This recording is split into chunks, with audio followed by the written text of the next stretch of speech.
Today's video was sponsored by Anthony Mushiri, a true patriot and a Kenyan nationalist at heart.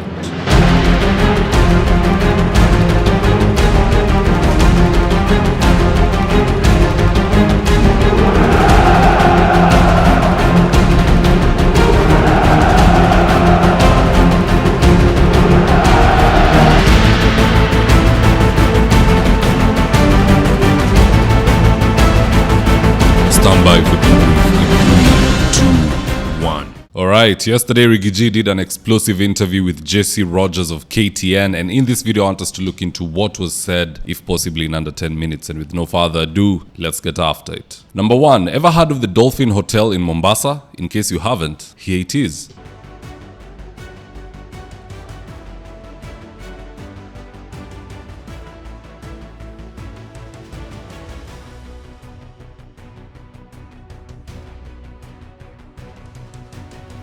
Well, that nice piece of real estate that you have seen is a joint venture between President Ruto and the President of Kosovo. Here's Rigathi exposing the same. From the Ministry of Foreign Affairs came to see me because it had become apparent to everybody. Nobody in the cabinet can face William Ruto. I was the only person. So what was happening is that where people felt things are not going well, they would come and see me.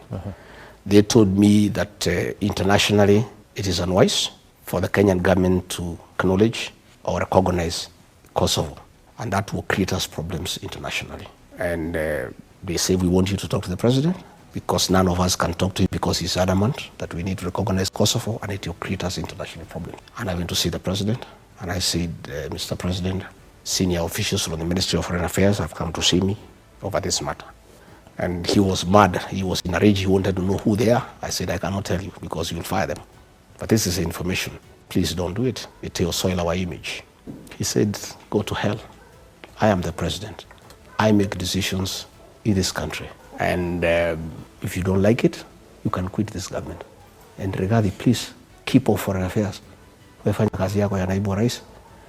Mr. President, these are concerns that have been raised to me. This is about our image internationally. Yeah? And I think it is only fair that you listen to me. Only for me to come and hear is later that the president and the president of Kosovo are having a business deal in Mombasa, over a hotel in Mombasa. Which hotel is this? Let me give you the name. It's just, it's escaping now. It's the Dolphin Hotel. In Mombasa. The Dolphin Hotel is a joint venture between President William Ruto and the president of Kosovo. Huyu jamaa anatakikana kuwa impeached. Na hata huyo rafiki wake wa Kosovo, awan Dr. Vjosa Osmani, anatakikana kuwa impeached. In case ujue ni nani ni huyu mama hapa, she's the president of Kosovo.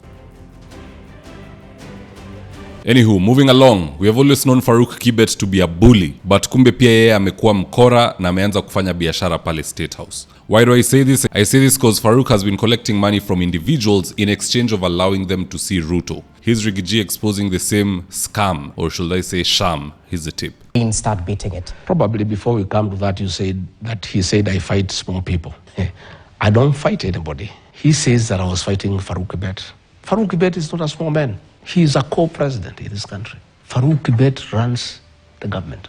Everybody reports to him. The Inspector General of Police, the head of public service, cabinet ministers. William Ruto issues instructions to cabinet ministers through Farouk Kibet. Ministers tremble at his very sight. So Farouk Kibet wanted to give instructions to Rigathi Gachagua. Rigathi Gachagua was elected by the people of Kenya alongside William Ruto. There is no way I would have allowed Farouk Kibet to give instructions to me. And let me tell you, Rogers, Farouk Kibet was trying to run my office, make appointments for people to come and see me. And initially, I thought it's okay, maybe that's how William Ruto wants us to work. Until I learned that Farouk Kibet was collecting money from people to come and see me, and I have nothing to give them in return. And I went and I told the president, Mr. President, I'm your principal assistant. Please, your personal assistant cannot give me instructions. And if you want to give me any instructions, you give them yourself and I obey them to the letter. But you cannot use your PA to order me around. And your PA is taking advantage to make money from people. And I told you, Mr. President, for your information, because I'm your advisor in this matter, I will be failing in my duty if I don't advise you and tell you what is happening. Okay. All the people Farouk Kibet is clearing to come and see you, he's collecting money. And there's hue and cry in town And you State House is getting very disrespected because it has become a center of corruption. All appointments of people coming to see you, Kibet is collecting money. And Mr. President, I think you need to check this.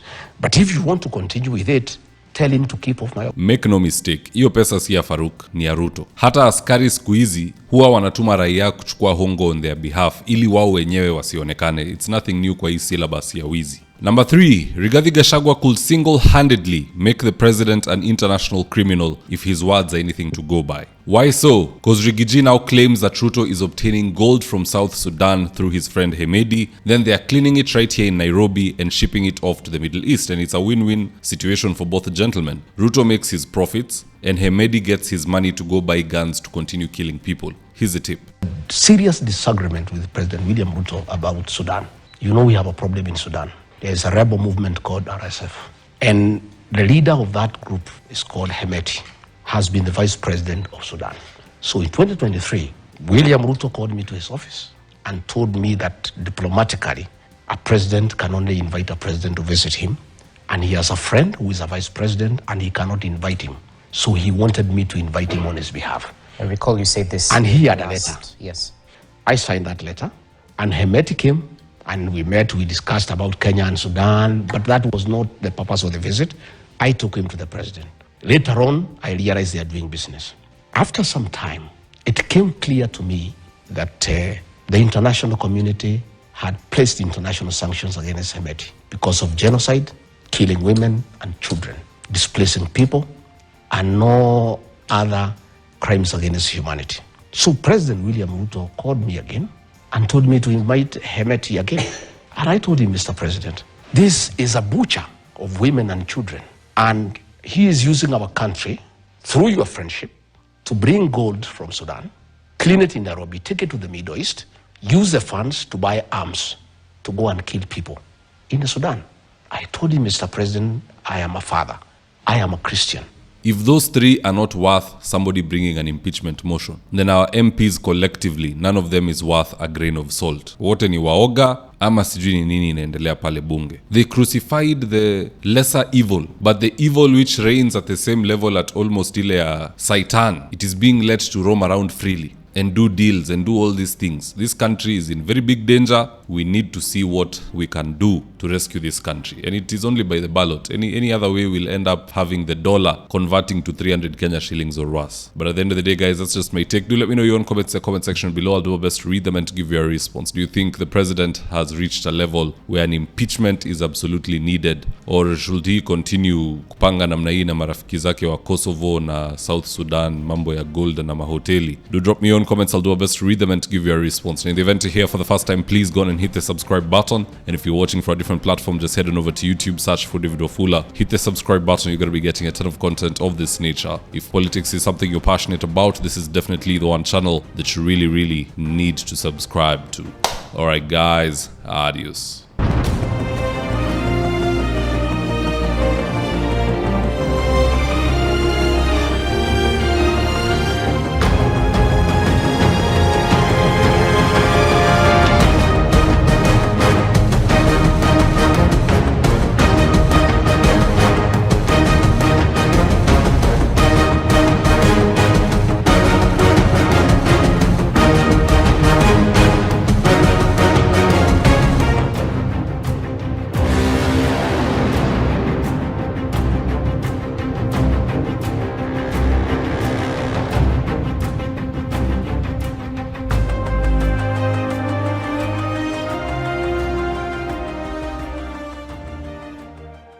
Thank you for choosing David Wafula as your primary news platform.